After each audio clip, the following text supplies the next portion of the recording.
There is no place for queerness or queerdeology in Star Wars.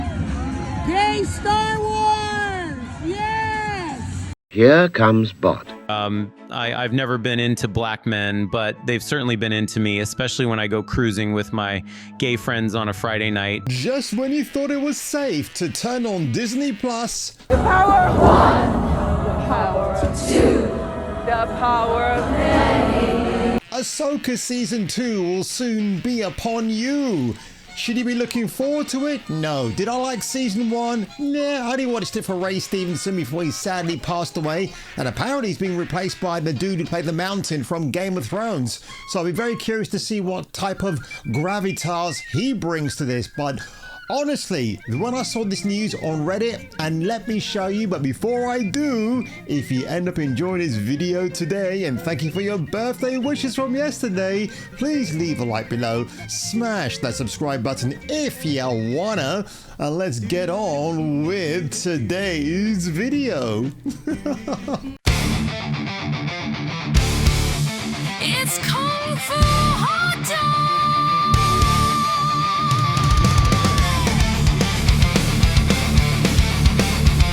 The YouTube channel with the greatest hits and the biggest tests! Now on Reddit, this quote from Bryce Dallas Howard is doing the rounds on social media. I just finished shooting 2 episodes this summer of Ahsoka Season 2. It's so good. It's beautiful. It's thrilling. It's adventurous. And it's romantic. It's all the things you wanted from an epic story and more. Yes, I'm embellishing that last part of this quote from Ms. Howard because it's a very bizarre thing to say. Now, Darth Shaolin says here, I kind of think she's using the term romantic as in romanticism, romanticize. Not a bad romance like Lady Gaga, not in the literal romance, as in the artistic, philosophical movement, but time will tell, I suppose.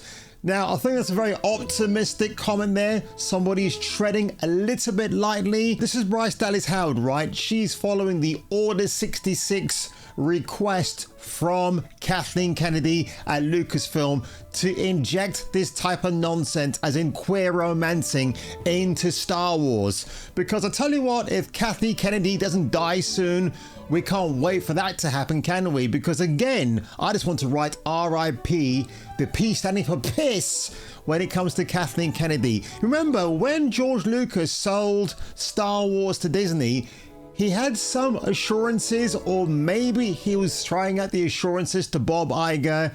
Please carry on the legacy, the lore of Star Wars.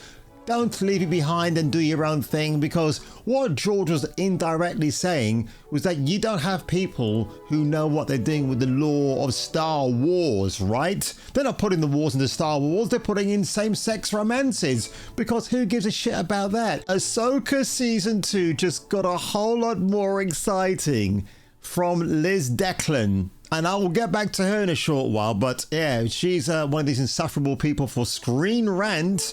So a brand new Season 2 update from Bryce Dallas Howard, which I've obviously gone over.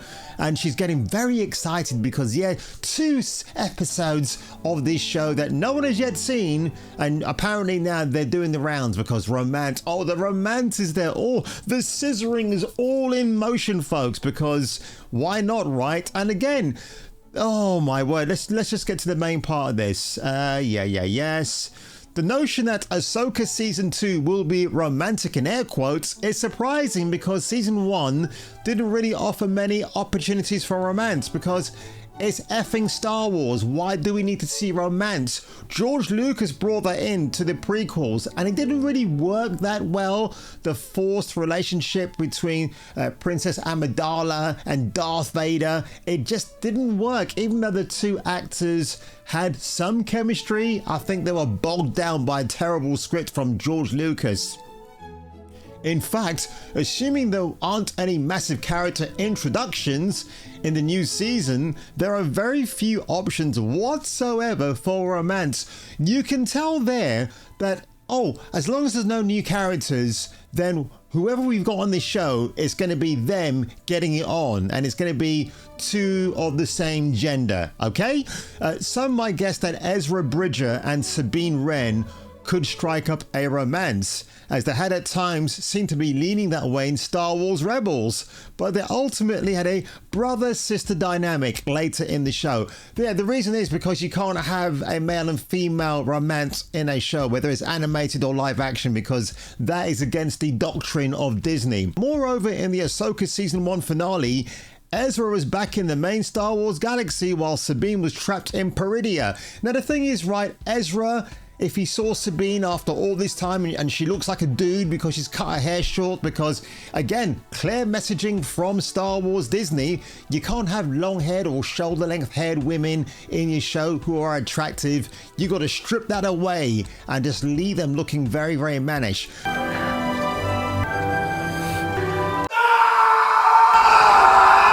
Which I do find very funny, actually, because Kathleen Kennedy and Disney are very anti-men, aren't they? Everything's the female brand going forward. Even last week, they were still saying that Yelena is leading the MCU into absolute decline, because that's never, ever going to happen. Yelena Belova, or Bulimia as I like to call her, is just never going to be a thing. She will not sell toys. She won't sell cinema tickets. We do not care about her at all. Or like an old leaf. However, a much more popular Ahsoka Season 1 romance theory was between Sabine and Shin Hati. Although they were introduced as adversaries, Shin, by the way, is the poodle, the French poodle woman. With Shin being the apprentice of Balon Skull, this ship quickly became popular with Star Wars and its big fan base. Once the finale saw Shin trapped in Peridia as well, theories and rumors only grew, because these Star Wars fans, in air quotes, have nothing better to do than theorize about a queer romance. Holy moly. In The Acolyte, Osha and May had two mothers, but it was never confirmed that they were actually romantically linked. What horrible English phrasing here. This would therefore be quite the leap for Star Wars, although it's one that in many the fan base were long waiting to see. This would also mean the shows and movies are finally catching up with the books, which have long had queer relationships. Well, I've not read the books, but I don't know if that's true or not, and maybe that was a hint, or maybe you had the worst writers for those particular books. Again, I've been told by my neurologist that I should read the Timothy Zahn books. However, this would also mean the first time that there's this new major relationship in Star Wars in some time. This is pandering down to queerness, to cosplayers who dress queerly like Star Wars Explained. That's what it's pandering down to, nothing else. It's not about, oh, we're catching up to... Shut the F up, Liz Declan, you hack writer from Screen Rant. Oh my God. And they talked about Kylo Ren and Rey. I don't care, do not care at all. There have been other relationships, such as Cassian Andor and Bix and Andor, but again, you've got, who's the actor again? Oh my word, I'm trying to think of the guy. Diego Luna, right? You got him, who has about as much chemistry as an experiment gone wrong in a laboratory. And the chick who plays Bix, yeah, she's hot, but I don't know, maybe Cassian had bad breath. Who knows? The kiss at the end of The Rise of Palpatine, which was so forced on. That just didn't. It's like, oh, we've got all this shit happening, and yeah, we've got these two women. Let's make them lock lips just to get that message across. Do you think any queer people in the audience at my cinema that I watched this in will give a shit about that? Probably not. However, that Liz Declan misses out one thing. In Andor, there is a same-sex kiss that is building and building up to. It's the Indian chick and the white chick. They're part of the rebellion, if I remember rightly, or the resistance. And like in the I think it was maybe the 8th episode of season 2 of Andor, they finally lock lips. And spoiler alert, the Indian chick dies. Oh, what a shame. Nobody cared. There is no place for queerness or queerdeology in Star Wars. There is just no place for it at all. Leave it alone. Leave it heterosexual. And that's all I ask for. Look, until Star Wars is sold to Saudi Arabia or some other place like that, it's just going to be dying. It's on its last legs at the moment. You know, I mean, again, I just reacted to Predator Badlands last night. I mean, people are hinting that maybe Elle Fanning is playing a Karen-type character. I don't buy that at the moment. I didn't see that at all. No indication that it could be like that. But Liz Declan, I mentioned to you before, this is the bitch basically who writes for Screen Rant. She's a freelance journalist. Her appearance here will tell you everything you need to know. Again, she looks like she's a married chick anyway, because there's a kid in the background, but one will actually have to wonder if that's hers or not. And her LinkedIn profile, her professional freelance hack journalist adjunct professor, and she likes to go to conventions that hold Supernatural and Star Trek and Star Wars.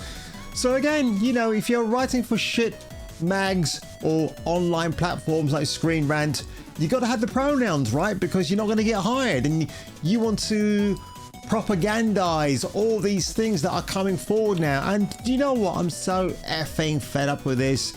And who do I blame? Dave Filoni, who I like to call, and I've claimed this already, Gave Phil My Holy. Because Dave Filoni has never had any kind of intimacy contact with a female. The man is a virgin as the day he was born. He absolutely is. And oddly enough, he still looks the same in terms of his physical fatty weight that he's got on there. By now, I would have thought he would have shedded many, many pounds, because again, people who are aligned to weirdy ideology, in most cases, including Chris Stuckman, who seems to be getting more fatter and fatter every time I see him in a video of his. But oh God, did you see that video of his this week where he just railed on other rage bait YouTubers and that he will never ever badmouth the movie? You've got to say positive things about a film, which is such an utter bullshit. You're not a critic unless you have both sides of the coin, right? It's so utterly ridiculous. Be 65 years old and being like, this movie was a piece of shit. Ah!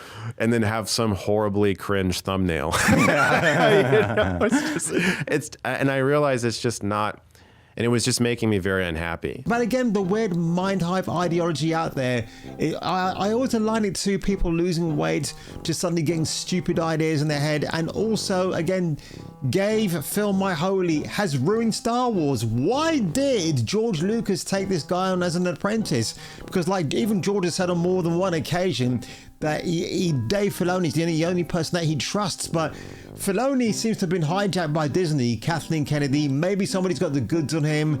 Maybe he's a more nefarious and unsavory person than what we see through the eye of the lens, right? But who knows? But something else I do know, folks, is that you guys are awesome.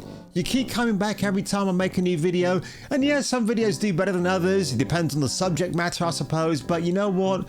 I want to have fun like Cyndi Lauper, a girl sat in her room making her own kind of videos and taking the absolute piss of today's world, because what is there else to look forward to except my goofy grin here and other goofy grins elsewhere? But on that one, if you were me and if I were you, and yeah, when Ahsoka Season 2 comes out, let's have a look for the hidden romance. I'm sure they're going to be pushing that to the forefront, aren't they? Or as I like to say, the foreskin. I'll catch you catching me for the return of the next video.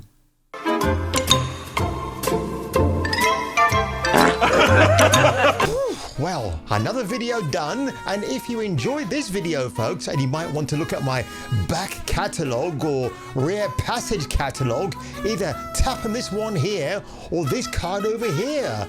Isn't it beautiful? Just like you, just like me.